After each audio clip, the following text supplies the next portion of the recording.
Hello, and welcome to the Coffee Shop Chaos podcast, your home for pedantic pandemonium. I am Jesse, an artist for Fantasy Soup. With me is Tony, as usual, the owner of Fantasy Soup, and we are here to discuss all sorts of nerdy gubbins. Hi everyone, it's been a heck of a week. There's always something to do, and there's always more to watch and listen to, and kind of just been a nerdy week overall. Fantasy Soup finally got a location in a store, which is really exciting, and also we have done some nerdy stuff. The summer's coming up, so con season's literally, we're just in the forefront of con season. There's going to be a lot more things going on past that, but I think our subjects today are... My subject is about losing. I would like to make that the big subject today. My minor subject today is going to be about how people fall into categories of nerddom, but don't directly, what's the word I'm looking for? They don't like collaborating. That might be the bigger subject. I think losing will be my minor subject. But we're going to start out with Jesse's subject, and then we'll work on to my stuff. Jesse, what do you got to talk about today? So I got my major subject, which is going to be talking about creative processes when designing things and characters, and whether it be drawing, writing, or that kind of thing. And then my minor subject is just going to be about trinkets for D&D. Do you think they improve the game, or are there trinkets that you like that you think make the game more interesting for your players? So I'll start off with my small topic, like five minutes, and then go into my major topic, I think, and then we'll hit you. That sounds good. So for my small topic, I'm going to start with the thing I bought this weekend. I went to one of our local game stores. It is very D&D oriented. They have a bunch of minis and huge selection of fancy dice and whatnot. And I saw, when I was checking out, a metal D20 spinner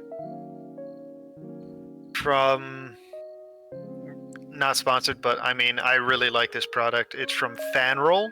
It's a metal D20 spinner. And it is the most entertaining thing most entertaining dice I've ever used, if you could call it a die. It spins forever. Once you put a good spin on it, it could spin for a solid 2 minutes. And to discuss how I think this would be more interesting for adding to the gameplay experience in person D&D specifically, if you're the DM and there's an important roll that you have to make against your players, I would put this out on the table in front of all of them, spin it, and we all just watch it spin. So they have to take the 2-minute time. Everyone's just waiting for this spinner to stop to, figure out, do I live or do I die? Does the dragon breath hit me or does it not, or whatever? Well, not the dragon breath, because that's a save, but the point is, an important roll against the players, put it out there, and it just builds the tension. I've seen it done at tables with dice towers, and Roll20 does it with the Tower of Danger, but I like the spinner aspect because it gives more time. A tower is a very quick experience, so you're kind of just dragging it out on purpose, and that sounds very interesting. So my question is, does it spin better on certain materials, and also what type of saves would you use that on? I think I would. So for the materials, I've only used it on the wood countertops that I have at my place. I haven't really tried it on the floor or anything, the tile floor. But it spins really, really well, and it's quiet too while it's spinning, so it's just anxiety-inducing silence as you're watching this thing spin down for 2 minutes. And I would use it not on saves, not for me making a save against something the player's doing. I would use it on things like to hit or contested rolls, like a contested strength check or charisma check, something that would affect them. Yeah, and it really depends on the moment. That's usually how it works Yeah, out. I like death it wouldn't be saves. like all the time. And the thing is, you could go, all right, you can roll it with your regular die, or if you roll it with this die, I'll give you a +2 or a -2, depending on the situation. Yeah, that'd be funny. That'd I, be I that'd be think good. 2 I is a think good variant. it's fun. It is a fun piece that I think can improve gameplay if implemented in the right situations. Like obviously not the time all the time, but it's like maybe the players are fighting the BBEG, and if he hits them one more time, their healer goes down or their tank goes down, and you roll to hit out in the open with that spinner. Yeah, and it also means a lot because people can start developing like anger against a spinner or even like admiration because they could lose characters on the spinner. They could lose whole like sessions worth of work. They could lose a character they've been building for months. They could lose I mean, they could even fall out of the group. Some people get really upset when their character dies. Yeah, the spinner could be a big thing for them, or it could be nat fails for the attack and they succeed because the spinner failed. So it comes into like, I think it would help affect the pacing of the story, and really make situations more interesting than just like the dragon rolls to attack you with its claws and then you just roll a die and it's over in 2 seconds. So my question is, do you put on a show when you DM or do you get stuck? Because like I love to sit there and play with characters and play with my players and kind of like work them through problems. Sometimes I set up things that are so broad that they get overwhelmed, but when I'm playing a character like an NPC or I'm giving them objectives, I like to see how their character handles the situation. My players have kind of come a long way. I have a player that I picked up a while ago. His name's Dan. He's really good now compared to where he was. The only thing he's a little bit lacking on is combat, but that's not that big of a deal. But his RP is phenomenal. And he went from a bard to a monk, which is a huge jump in like the character's like development. And I feel like specialty roles like that would bring his character more to life. Because you can also, like, I know 5th edition doesn't have it, but there's a lot of like flurry or like add a little bit to it, and I scale like attacks depending on your role. And sometimes if they're creative enough, I'll let them get ahead in a combat because it brings combat together. Oh, absolutely. I mean the book itself, if you follow the rule book, it's like the DM ultimately decides what's happening. But I love making a show of things. I want you to not feel like the rules are a hard line unless they absolutely have to be. Yeah. Like, I'm not going to let you get out of control, but like, if you decide to, I have a rule that I have, which is you can, it's a variant of the targeting system, where you like roll at disadvantage to hit a certain area, right? Mm-hmm. So what I do is I have you just normally roll to hit. And then, so you'll know if you hit or not. And then if you do hit, you roll another d20 to see how close you get to the area that you were targeting. So this kind of rolls into one of my subjects, and I'm going to take this over. Losing. Yep. People... And this, I get we're in a culture where losing is a negative thing, but losing is part of games. You shouldn't play to lose. I get that. But humility and understanding in the fact that you're not going to win a game all the time allows you to grow as a person. You can't, and this is just me. From a lot of our games we've played, people get upset when they die. People get upset when they lose. Magic, D&D, when they lose a character, it's meant to be a detriment, but you can learn so much from losing because you can learn new things that make you grow. Even the best people who have played every game have lost games. If someone has a perfect win like ratio, they're not playing the game at the 100% mark, you know? They're sitting there and they're kind of like halfway playing the game. Playing it safe. Yeah. And I do agree with you. I get it's hard to lose. It's hard to stumble on your own feet. It's like I've played games where I wanted to win no matter what. But in a game, it's okay to lose, because if you are always going to win, what's the point of playing the game? Yeah, it's not a game anymore. No. If you know you're gonna win, then you're just doing it to make other people lose, which is a weird ego trip, and you should probably check yourself. Yeah. Like, I love sitting down with a game with my friends and spending time with them, and it's more about the time I get out of it. If I'm trying to win a game, it's gotta be something that's important, like feeding my family, or I don't know, like I'm playing at a tournament that I put money into it. And it's okay to be upset at those times. But if, let's say, you go to a Magic tournament, or you go to Adventure League and your character dies, or you play you misplay, that's a mistake that you have to learn from. There are times that you can't come back from those times, but there will always be another tournament, and people forget that the past is a lie, the present is gone, and the future isn't promised. But you can make a promised future where you're going to succeed, and you can practice and get better. It's phenomenal seeing the fact that I get the world is chaotic right now, but we're getting to the point where you are going to be 70, 80 years old in a retirement community where you can probably like eat well and still have medical attention. You could go to Magic tournaments when you're 80 years old, as long as the world doesn't blow up, but you know. Yeah. Yeah, I think it's important to accept the consequences of messing up. Yeah. You're not gonna be able to take a lot of stuff back. That's why when I play Magic, I really, really try not to mulligan. Mm-hmm. Because if I keep taking a mulligan on something that I mess up the order, or I mess up the timing, and then it's like, no, wait, let me redo that. Then I'm not really gonna learn to play better, because I'm always gonna feel like, oh, I can just redo it if I mess up. I think But if I just go with if I mess up, then I'll get it in my head. It's like, I got to pay more attention while I'm playing.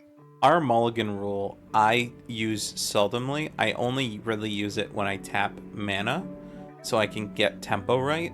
But I think I've used one mulligan rule at all last game, because I was like, oh, that has protection, I can't target it, sorry about that.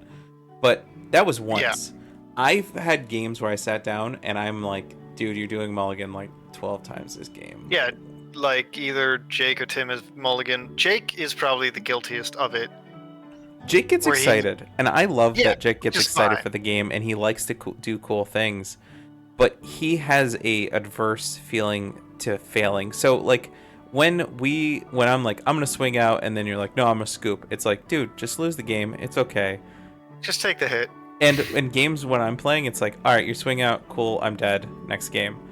I think I've scooped one game because we have a pod of 4 or 5 people, and let's say Rodriguez isn't having fun. Rodriguez, you're important, I want you to have a good game, you're mana screwed. If you're having fun, I'm having fun. But like games when I'm like, oh, no one has mana, I'm kind of just winning, that's not fun for me as a player. I want to push that boulder uphill, and if that boulder is a little bit bigger, that's fine for me. But yeah, failure, it's important to fail, because then you know how you need to grow to succeed. Losing with grace is harder than learning how to win. All right. Major topics. Yeah. I'm gonna throw it back to you. Just give a refresher. What's your major topic right now? My major topic is discussing the creative process that goes into creating things, designing things, characters, or writing. Just like, what is my personal take on things? And then I want to hear like your thought process and afterwards. So okay, no, I'm cool with that. I'm thoroughly excited for your thought process. I love being around artistic people, because that's like my stepfather and most of the people I was raised with are artistic in some way, and their number one thing that they start out with is, you're not going to be good at everything. It's okay to try it and fail. So back to you. So my thought process, I find when I design anything, even if it's a simple design, I find it extremely important to give whatever I'm doing, whatever I'm making, backstory, or if it has established backstory, try to incorporate it as opposed to just making something that looks cool.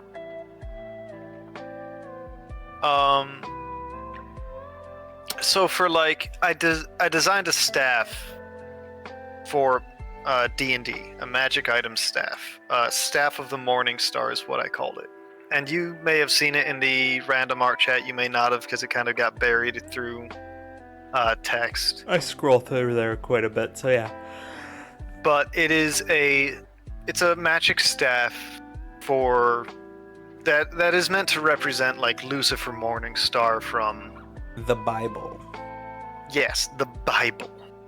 So, when I designed it, I tried to take a lot of aspects of what I understood about the character, either from what I've heard from the Bible or other examples in media.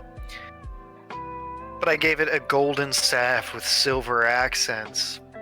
And the head of the staff is a circle that is meant to represent a halo. But right at the top, before it connects, it breaks off into devilish horns. And in the center of that circle is an eight-pointed crystal that looks like a star, representing the morning star, but 3 of the points have broken off in such a way that it looks like an upside-down pentagram. Can we talk about how it's not fair that angels don't have cool horns, but they can still have wings? Yeah, like, what if devils' horns are just a broken halo? Yeah, that would be, and it got pierced into their skull, and then as they make other demons, it becomes more of a mark of shame. Yeah, but that's kind of like the idea that I went for, is like the halo broke and became devil horns. I like it. And then the morning star broke off, 3 of the points broke off and are now floating around it. One of the points goes between the 2 devil horns to kind of call back to the stereotypical devil's pitchfork look. But it also represents, like, the pentagram is often associated with Lucifer or Satan, from my understanding. I know it's not, it has other meanings, but it's usually associated with it. So what I wanted to do was, like, this staff used to belong to a celestial being and is been corrupted. It's now. Also kind of like how the cross is, the upside down cross actually means the Pope, and people are just like, oh, the upside down cross means evil. It's like, no, it's the Pope, because he didn't want to be crucified like his Lord and Savior. That's not my Yeah, business. and then it's like, I also kind of had the thought process of, well, if I take off these 3 specific points of the star to show that it has shattered and it is no longer as good as it was or as pure as it was, if I take these off, it looks like a pentagram, and worshippers of this devil could see that, not understand what it is, and just use the upside down pentagram as a symbol for him, despite the fact that it's not actually his symbol, it's just a broken gem that's part of the staff. They just don't understand the context behind it. So is this Just kind of a subtle nod at a lot of people don't really read the whole thing. Yeah, is this the lore of your world or the lore of just the item? This is the lore of the item, so I can fit it into my world. So Because I do want to, I've put Lucifer Morningstar into the world, and I'm giving the item a lot of lore because I like to give lore to anything I design, because then it feels not only easier to make it, but also it makes more sense in my head and makes me more invested in completing it. Like, I'm very happy with how that staff, it turned out, the bottom of it is, it's this golden pure staff, but the bottom of it is singed with black smoke and is cracked with glowing red hot or white hot metal down the bottom to show the corruption is spreading upwards. So I'm thinking about the lore of your world now. I'm kind of lost in it. This is interesting. Are there clerics of Jesus? No, in this world, Lucifer has taken over this. Lucifer is replacing Asmodeus, No, so let's from D&D, but he fell from a celestial position, not like not the Christian no. So side. Lucifer did fall from the Christian pantheon. This is great. I like it. It's cool. Yeah. But I would there's a spell in 5th edition that I kind of get my brain around sometimes. As higher level clerics level up, they get the ability to summon their deity. It's like a 1 out of 100% chance, and as you level up as a cleric, the number goes higher. Oh, I know what you're talking about. So what I imagine is in the final boss battle, you have a cleric, and he's the cleric of light, quote unquote. But he doesn't like mention who he follows. He's just like, I follow goodness and justice, and my lord was once one religion, and he ascended and became a god of another, yada yada yada. And then in the big final battle, they roll their ability, and at the end of the ability, his deity shows up, and it's just Jesus. It's just a man with a wooden hammer. And he's like, he just like looks at him, and everyone's like, "Who's that?" And he's like, "That's Jesus." I like the reverse of it, where in this world, the Christian faith is taken to a logical extreme, and Jesus is just real. I hadn't considered that, but I suppose it could be existent. Think about because it I am taking other things from it, you know? Like, think about it this way, like, I mean, you could also have a Messiah character, but I think that's a little bit over the top on my part. But you take Norse mythology and people make that real all the time. Oh yeah, it's always in D&D. And there are actual, I think, Tyr exists in D&D? Tyr does exist in D&D. He's a god of light. Yeah. Yeah. But so you take actively so let's say Jesus's father isn't the creator of everything, but he is a god. So his like father is Ao or something like that. If you go on D&D like background, or like the god of creation created all of the gods. Jesus was his mortal son who ascended to godhood, kind of like a Hercules story, but less Zeus.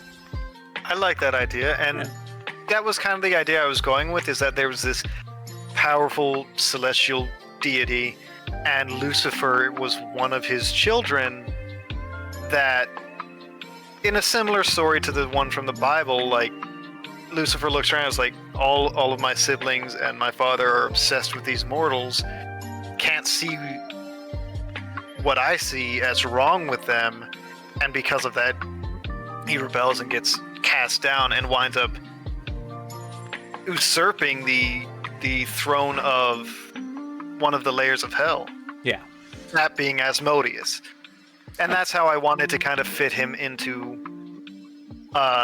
my world, because I mean, functionality wise, him and Asmodeus kind of interchangeable. They're both like Prince of Liars or something like that. They're both very manipulative and whatnot. So we don't know I think it'd be more useful. Asmodeus is. Asmodeus is not a so in D&D, I'm going in my lore pocket real quick and whipping it out. Asmodeus is a complicated character because Asmodeus has 3 or 4 backstories in D&D, but since Asmodeus is a liar, he may not be what he is. So the lore comes through in one background, which is the hidden lore of Asmodeus, blah blah, Book of Vile Darkness. No.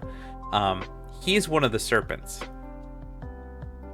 Oh. As the serpents, one went to heaven, the other one fell into the crater, creating the depths, the nine layers of hell. Yes, I do know this story. And as the other one ascended, it rose the mountain peak, and they themselves stand in parallel to each other, but they still are the ring. That's why Asmodeus is the serpent without a tail, because his tail went to heaven, and the other tail fell to hell, and that's why he's still divine, but he is not a demon. He is an angel who fell. Also, technically, he could have went to heaven instead, but with being the opposite, because the ring is turning, he fell and the other one ascended, and that's why he is technically evil, but he's not evil. He's right. He's right about everything, but he's also wrong. He's right, but he's right about it in theory, but wrong about it in how he goes about trying to rectify it. Yeah, that's why he's lawful evil in D&D lore, but he's like Jesus, like Satan Morningstar would be lawful evil. Yeah, And, absolutely. yeah, and that's kind of how the wheel works, which is really interesting because the wheel was the first deity created by Ao, but not a deity, it's a function of the universe. And the gods in the D&D realm don't come from the sphere that they're in. They come from outside of the sphere. Oh, Yeah, and that's actually interesting. I haven't delved too much into godhood within campaigns, so this is my first no, you're okay. kind of foray into it. That's great. So, Jesus, like Morningstar, could be also in the same situation, God's favorite son, but is just the snake that fell. Yeah. Yeah, and so he would have a counterbalance, and in your story, it would be either like Bahamut or not Bahamut. Could be Michael, which would be it would make a lot of sense.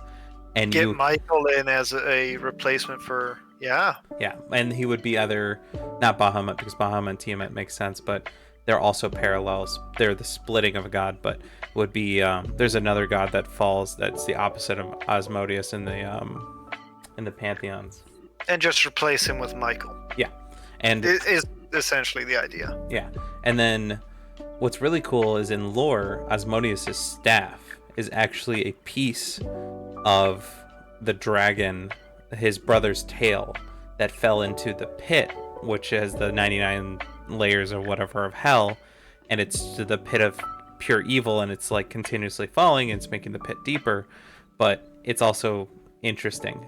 The souls, so I think is interesting in D&D, souls are an energy source. They're like batteries. So the lights stay on and magic exists because souls have a spark in them that ignite the immaterium. The souls that aren't within a pantheon, without a god, and are born and die in like childhood or like in a year or whatever, goes to either hell and Asmodeus consumes them, or they go up and they're consumed by the whatever Asmodeus is opposite in the sky, and he liberates them. So you have this pure soul that isn't good or bad, and it doesn't go to like neutral, it goes to the most extremes. It's just interesting. No, that is very interesting, because I've delved into a little bit of like the abyss and in D&D and the hells and like the serpent story. I've delved into that a little bit, but when I ran not my first campaign, but when I ran one of my campaigns, I removed gods from the equation to see how a world without them would effectively function, and I made like the magic, the weave, basically just the life force of the universe. Yeah. Everyone was connected to it. When you died, you just went back in. I think magic would make sense so magic in D&D in 5th edition Toril makes sense to me that magic originally didn't exist in Toril. But when the snakes separated, their blood created magic, and their consumption of souls essentially is the same way that you turn matter into energy. Like when you burn wood, it becomes energy. The discharge of souls is magic, but it's really raw, simple magic. And then as it like goes through the multiverse, it goes into good places and bad places equally. And since magic's coming from the top and bottom of like the map or the wheel, it spreads, and that's why the material plane isn't as magical as the top or the bottom, because gods are super magical. Like they're like incredibly magical, and they try to keep getting to the top of their ring. And humans aren't as magical, but as you go out into the outer planes, everything becomes kind of more magical. So it's kind of feeding from somewhere, and that's the reason I think Asmodeus and his brother, the two snakes, the one that ascended and descended, are the reason magic exists in Toril. They're kind of like the engine that keeps everything on, but nobody says it, because if they say it, then they'll start like becoming, they'll go, whoever's like, hey, we should stop magic or kill everybody, like the three that killed the magic lady several times. Yeah. I think that was a combined effort of Orcus, and Yanogu Yeah. and Baphomet. Yeah. I think those three demons killed the magic lady. Yeah, Mishra's died a couple times, but I Yes, think but they did it that time. I think Mishra's secret is she only controls the magic. She doesn't make the magic. She channels it, and she's like a filter. Yeah. She puts the filters in, change it. She's like the train conductor. She fuels the engine, but if she's not there, then it kind of runs out of steam and slows down. Yeah. So no. So the two engines are the snakes. She's the one who pulls the levers and directs where it goes. She takes all the poop, and then turns it into purified poop. Oh, I see. Yeah. This Nice is poop. just D&D, like how I think they work, but who knows if this is actually how it works. But yeah, that's fair. I mean, Jack Black is a good example of something that you did well, and you don't need backstory because he already has his own backstory. Does that help you in the creation process? I found it to be a fun exercise. I did find myself kind of having to push through it because the lore kind of, like you said, he has his own story. I don't have to make it up. And part of that, I like to feel really connected to what I'm doing, or I find it hard to finish it. And so I did find myself struggling at points to get it done because the story's already there. I can't really make a lot up for him. But on the other side of it is like he's such an animated Battery person low. that I can just kind of go wild with him as a human being and just be like, oh yeah, this whatever I do is going to make sense here with him. Charging battery. So it was a fun challenge. It was a fun drawing. I just found myself struggling to get through it a little bit. That's okay. So my creative process is, like, we just went into a bunch of lore stuff. Yeah. So my father taught me to just start with a line and go from there. I do better when I take random shapes and start working them out. So this is a good example of it. If you look at the background of the episode right now, I started with a bunch of circles. I was like, I like circles. I'm gonna do circles. And then I started shaping things out, kind of did a light beam, and then I was like, okay, so planets and a sun. Start working on detail, expand the detail, work things out. That's how I do like backgrounds, because backgrounds are empty space. They're the moment that you capture that will never move. That's my brain on how I see those things. I struggle very hard with backgrounds. So. Yes, because backgrounds are boring, but they're boring for the way that their backstory is grander than you are. Yes. It's hard to fathom in the moment every little detail about the sun, because the sun gives us energy. That goes on every person, every plant, everything that's ever existed on Earth has used the sun as an energy source one way or another. But thinking about the grandness of the scale of that hurts your brain. Now bring it down. Your room that you're in right now, the table that is below the window, the light that bathes on that is from the sun. But that little scene is only yours because you made it that way. And that's a small painting and picture of a background. And you can get the details and you can get the lines, and you'll never get that perfect without taking like a picture, and even pictures have a limitation. But you can capture that moment and then imagine every person who will ever be in front of that, and you can write a story off of that. You can imagine a story off of that. And that's what helps me with small backgrounds. That was very like in depth. Yeah, that's my brain. I loved that. That was crazy because I've started to try to do more in-depth backgrounds, and the most I did is the 4 D&D characters that I drew.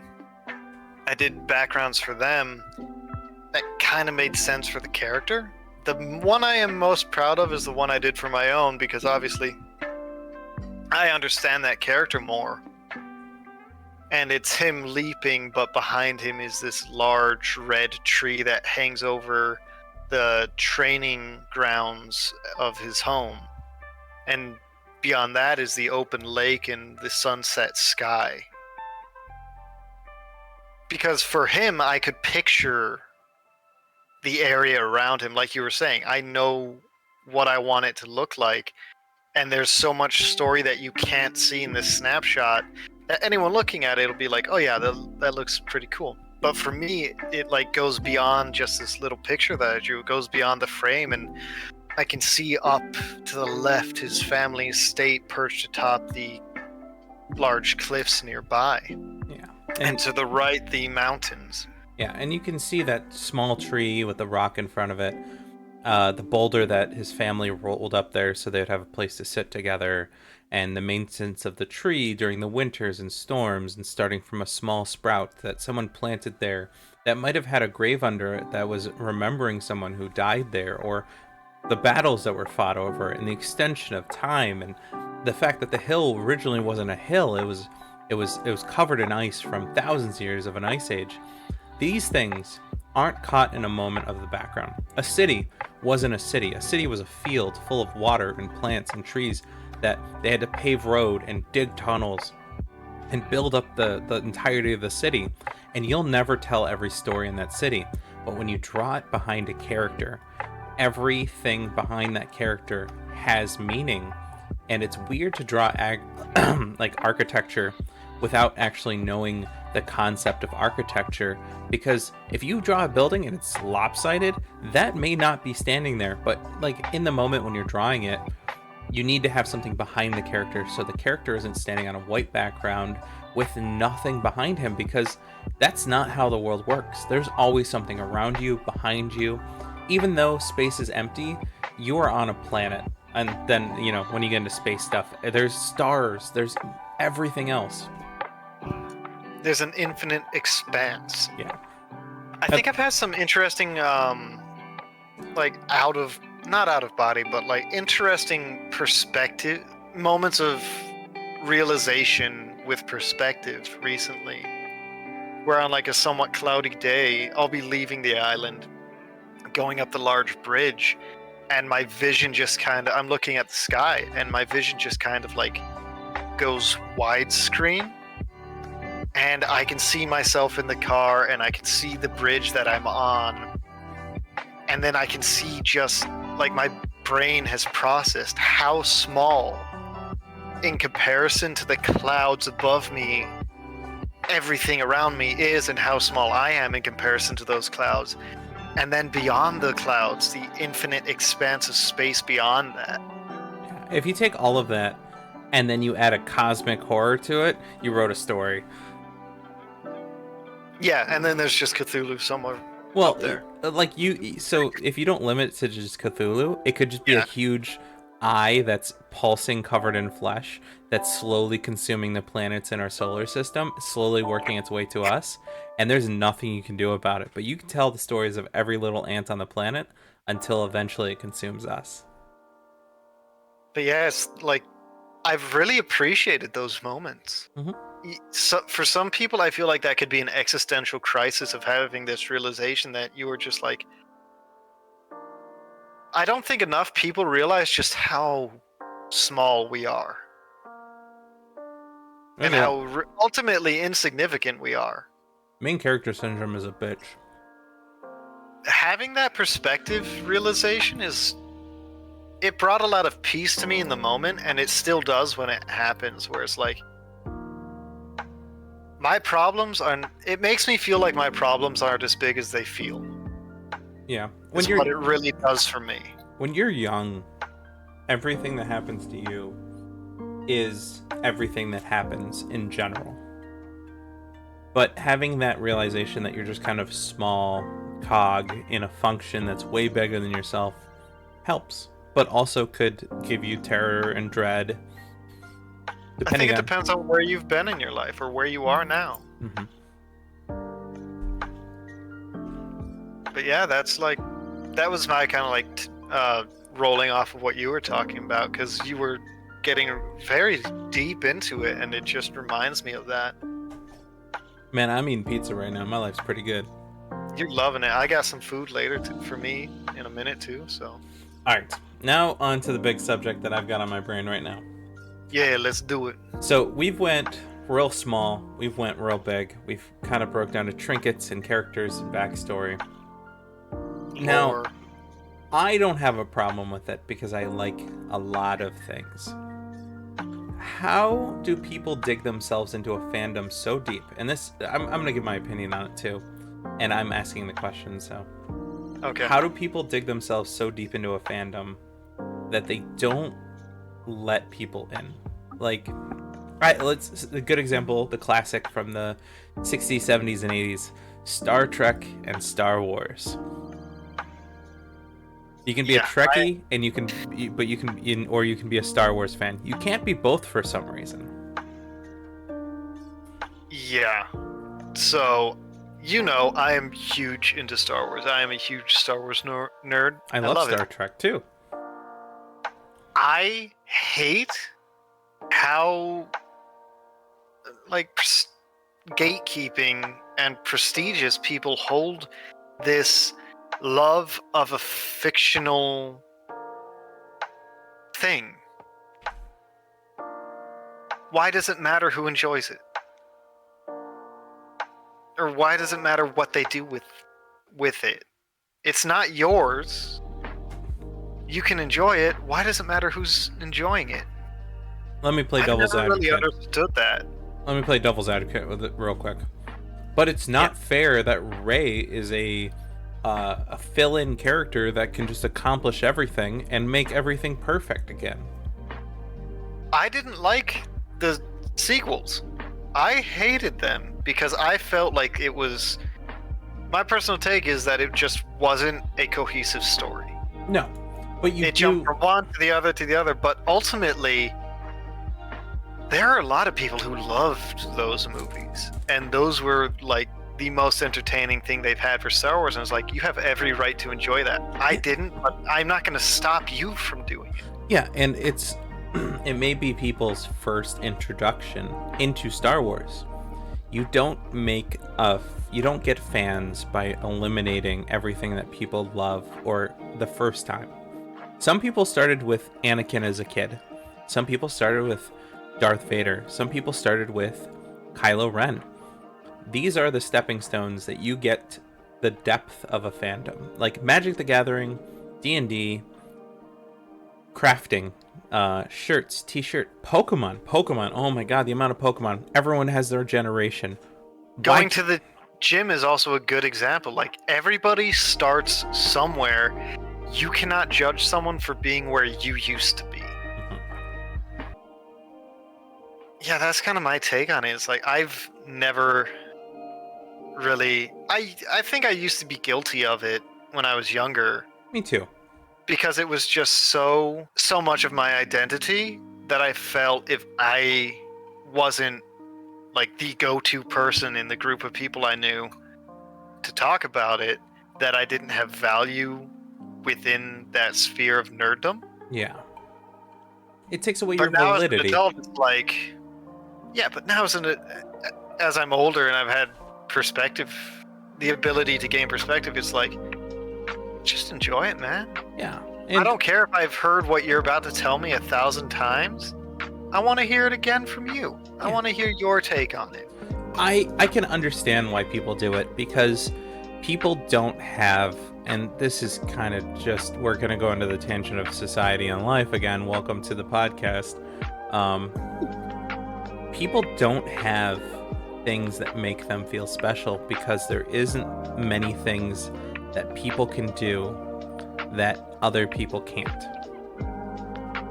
The moment you open the door to someone else and you let them get as deep as you can, or even if they put their toes in and they go, wow, this is a deep pond, I'm gonna get into this, your value decreases, and people they hurt. People really hurt when they don't have a value in their friend groups, like you said, or society, or they think that their knowledge is special and everything. But you can't know everything, and it's okay to let's say you knew everything. You wrote a book, you're the expert.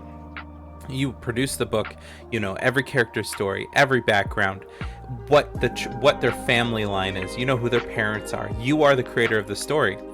People who like your story will come out the woodworks and go, "Hey, did you hear about this theory?" And you're like, "That's not true." And they're like, "Who are you?" "I'm the creator." And they're like, "Yeah, but that'd be really cool if it was." People past a certain point, because this is something that, like, yes, you can either grow out of or you can cling on to with the red hats and whatnot. Life is complicated, and detail and imagination are beautiful things. Yeah, I like that I've been able to just be happy for other people, enjoying what they do, and even if it's outperforming something that I thought I was good at, I love to see people like they're having a great time.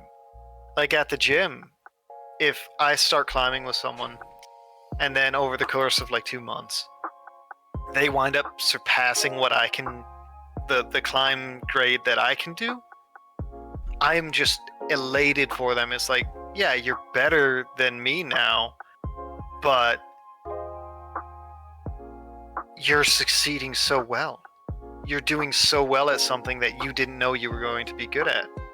I'm just going to be happy for you because there's no reason not to be in my head. But then you look at it as like a shiny monkey thing. Our lizard brains, My gem. our basic stuff. You're the gym guy who does that for the things that you do.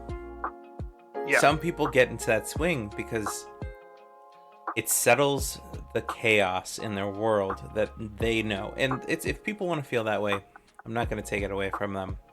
I want people to be happy the same as you do, but they don't have anything. Some people wake up and their life is nothing except for work, eating, and there's a lot of people who don't eat, and shopping. That's the endorphins that they're looking for because this is what they're trained to do. And breaking that cycle isn't easy. And people love easy. People love easy. You put an escalator up and you put stairs up.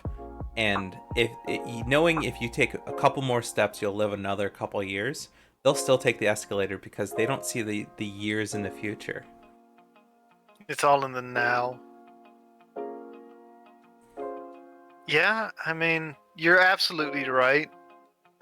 A lot of people want the results without having to put in the work to get there. Yeah, and you're never going to be good at everything. And God, no. Yeah, and love. It's okay if you're great at what you do enjoy. Yeah, it's okay if you're kind of middle of the road with it. Yeah, that's and this is kind of the reason I like playing Magic with you guys, is because I can tone down my decks and not feel bad about losing power in a deck because I'm not looking for 100% efficiency. Yeah, we're not competitive at all. No. We're all just trying to have a good time most of the time, I think. Yeah, and there's different play styles: control players, aggro players. I mean, I'm gonna start bicycling more and doing more physical activity because I need it. But I will never be the best cyclist because I have 2 balls. So my next question is, what do you do to get people into your fandom? How do you help them?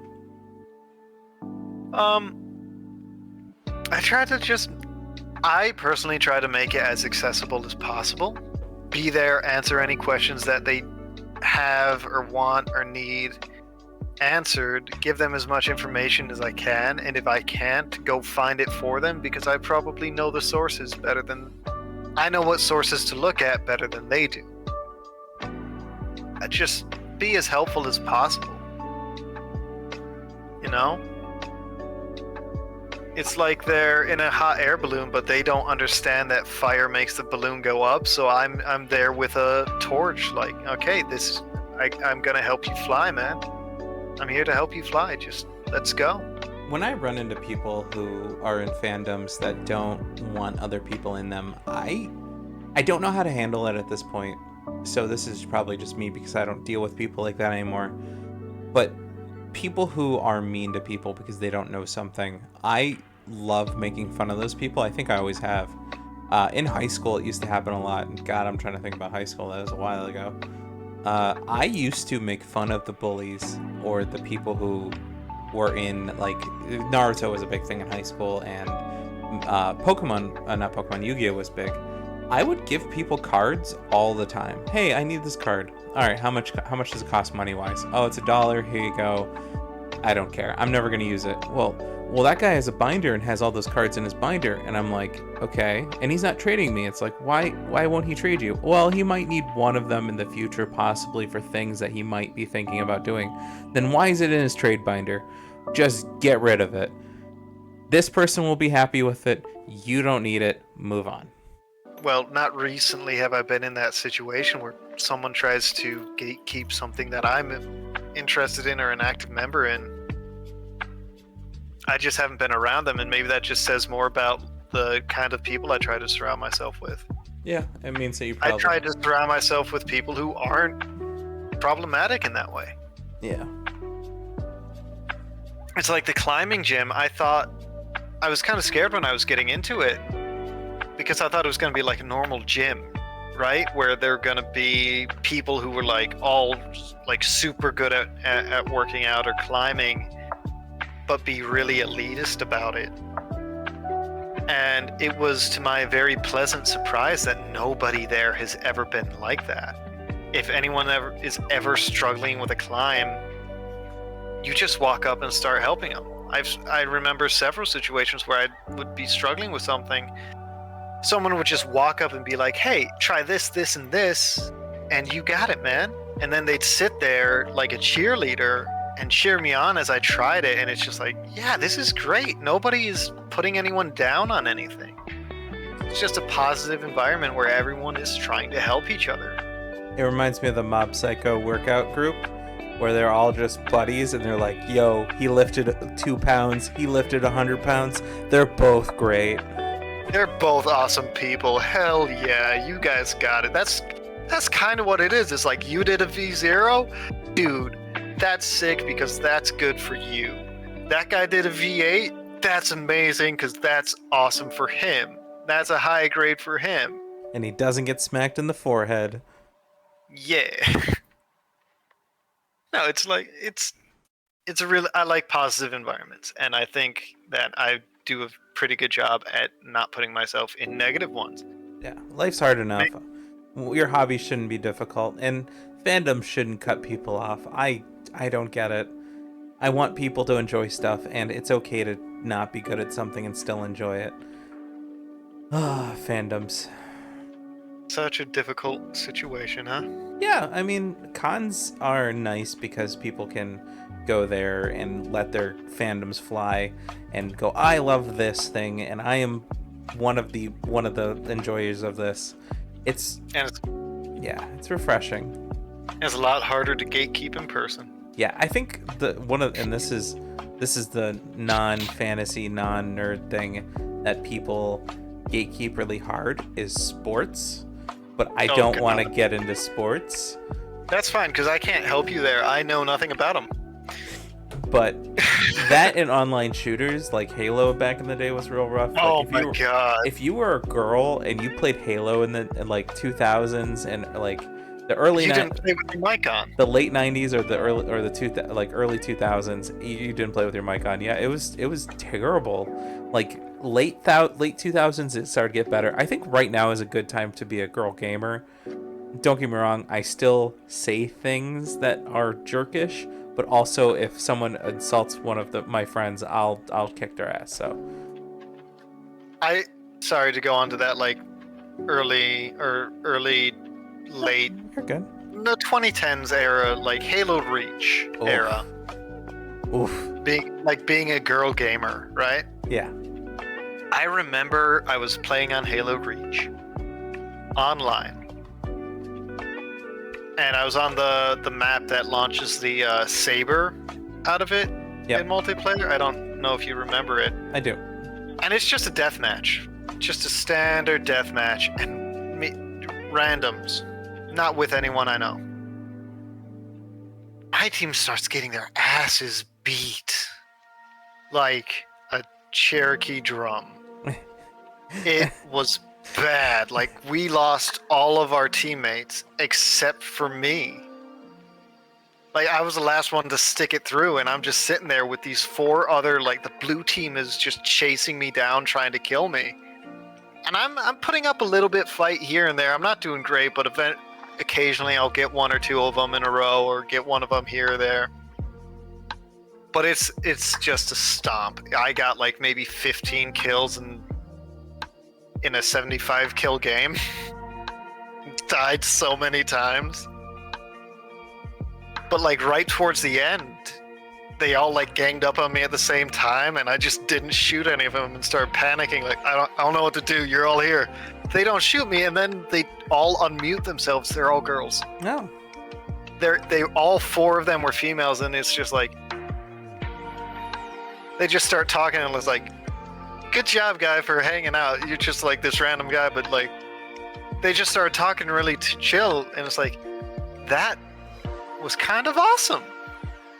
I got my ass beat by four women, and it was still a fun time because they were just really like nice at the end of it too. They weren't shit talking or anything. Yeah, and that kind of, and this most of this conversation has been about girl gamers, but I didn't come out and say it because I hope people can understand that girls have a hard time in video games. It's not that they're bad at video games, they're just dealing with assholes all day, and that's even worse. Yeah. It's just, if you go into a lobby with a girl, and this is for anyone who would listen to this podcast, and they are playing a game, they are a human being. Just let them enjoy themselves. Don't go, oh my god, it's a girl. I didn't freak out about it either. It's like, but the fact that they felt like they had to keep themselves muted kind of fucked up. Yeah, it's gross. Fandoms are weird. Fandoms can only, and that gets into a culture thing, which apparently like I generalized a lot of the stuff because of it. Yeah, but you're being very good at keeping it neutral. Yeah. You shouldn't discriminate against someone who's trying to enjoy themselves, who isn't hurting anyone else. It's stupid. And I don't know. That's all I gotta say about that one. I think as long as it doesn't affect anyone else's life in a negative way, let people do whatever they want to do. Yeah, and if you want to incentivize it with logic real quick, money. Girl gamers have money. They buy shit. They support companies better than boy gamers because boy gamers don't know how to buy a damn plushie. That's true. That's true. I have no plushies. Yeah, you need more plushies. Do you have any closing remarks on anything we've talked about today? And we also have to tell people to like and subscribe. We should probably throw that in the beginning of the episode too, but we're at the end. If they've gotten this far, they're probably going to like and subscribe anyways, but keep going. Yeah, like, if you want to, just comment about maybe your perspective on some of the stuff. And as always, and especially in relation to what we talked about, just be good to each other. It doesn't cost anything. No, it's really easy. My big ending. People like easy. People like easy. It's easy to be good. Yeah, it's really easy to be good. You could just not say anything that is a really jerk thing to say. If you don't say something, you don't have to actually breathe words out, and you don't have to do the work. My number one thing is the world's getting hard. The economy's falling apart. Support your local game stores. Try to shop local. Eat at restaurants that are local. Don't go to McDonald's. Go to like your local bar.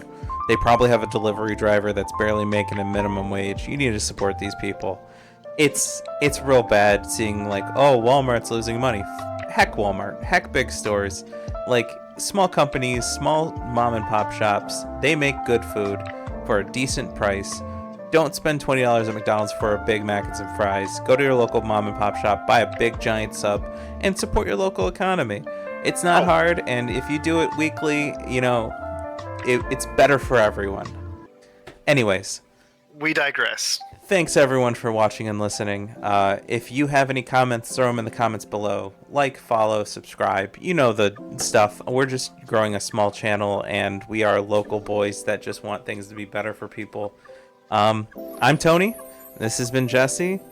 Hello. Goodbye. We're sorry. Sorry.